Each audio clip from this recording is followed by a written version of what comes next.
Now, we hear that the justice system treats African Americans fairly and no different than it treats whites. I hear that all the time from conservatives in the country. Well, here we go with yet another case where you will see that the numbers are stacked against African Americans, and it comes from a case of a kid called S.W. They don't want to release his full name because he didn't do anything wrong. Now, that didn't prevent the cops in Ohio from arresting him and keeping him in jail for 30 days.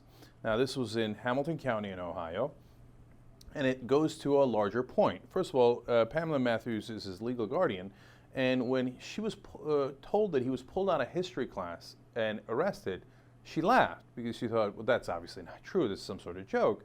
He's actually a really good student, never been in trouble with the law, no record whatsoever, and he didn't do anything. So, well, those are inconvenient to the authorities, slash irrelevant. Now, to be fair to the cops, a person did come forward and finger the kid they're calling SW, right? Those are his initials. Now, you're supposed to do a slightly better investigation than that. Well, what evidence did they have? Well, the kid said, well, I got robbed by 3 black guys. Now, he gave a description. SW did not match that description, but he was black, okay?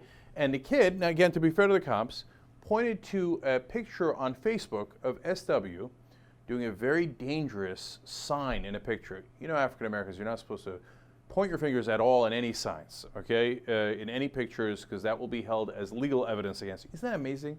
I mean, it's not a joke. That's real, right? He was in his mother's laundry room, and he was doing like this, like pointing. And this might seem benign to you, like, hey, I'm pointing at you, right? No, this was interpreted as a gun sign, okay? So that's the evidence they brought in. And remember now, again, the kid who was so-called robbed, that's what he's claiming, pinpoints SW. Now, okay, if they bring him in based on that, they're listening to a guy who says he got robbed. And then you, obviously before you put him in jail, talk to see if there's probable cause. You have a little bit of a hearing, right? Is there enough cause for us to keep this kid in jail for an hour, let alone the 30 days that they kept him there? Well, that's the problem in Ohio. They don't have that hearing. They don't have to show probable cause. So anybody can come in and say, you robbed me, okay? A black guy robbed me, you're black, whatever, right? And it doesn't have to do with race. They could do it to anybody, as you're about to see. Of course, they do it more often to blacks, right? And you're done for. You've got to wait weeks and weeks and weeks. And finally, on October 10th, and the original arrest happened on September 7th, he goes in front of a judge, and the judge is like, you're obviously not guilty. Go home. So there's no question as to the facts of this case. Now, it turns out that the kid who said he got robbed might have been late in going home. He came home around 2 o'clock. Now, we don't know this for a fact, but it appears based on the scenario here, and remember the judge dismissed the case because there was no evidence against SW. He might have been late coming home, so he said, oh, I got robbed. That's why I was late, because he didn't want to get in trouble with his parents. Who robbed you? Black people.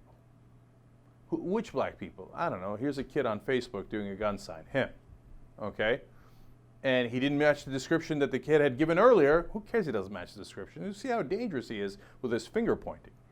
Can you imagine if when you were in high school, they pulled you out of class and threw you in prison for 30 days or jail for 30 days? I mean, how outrageous is that? But the problem is, these folks don't have a lot of resources, right? And it happens to them all the time, and nobody gives a damn. So let me give you the facts on that. So in this county, black kids are 10 times more likely to be arrested than white kids.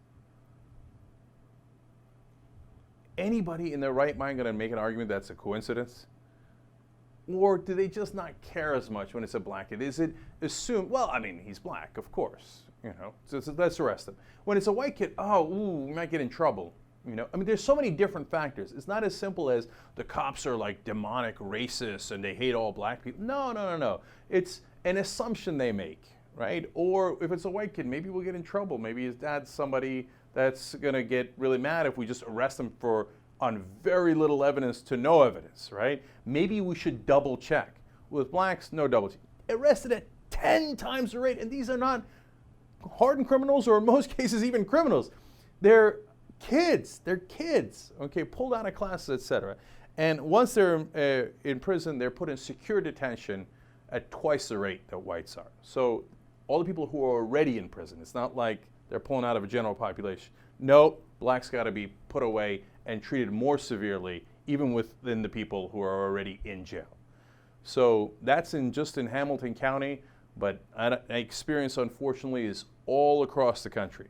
So as a white person, Asian person, etc., you might not see any of this because you never got pulled out of class and thrown in jail for no reason for 30 days. But they do, and they experience that. So when there are protests and when there is frustration, understand where that frustration comes from, because they're not snatching up your kids, but they are snatching up their kids. And if that happened to my kid, the protest is the least of what I would do.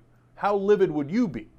I know I'd be pretty damn mad. So they got all the right in the world to protest, and case after case shows it.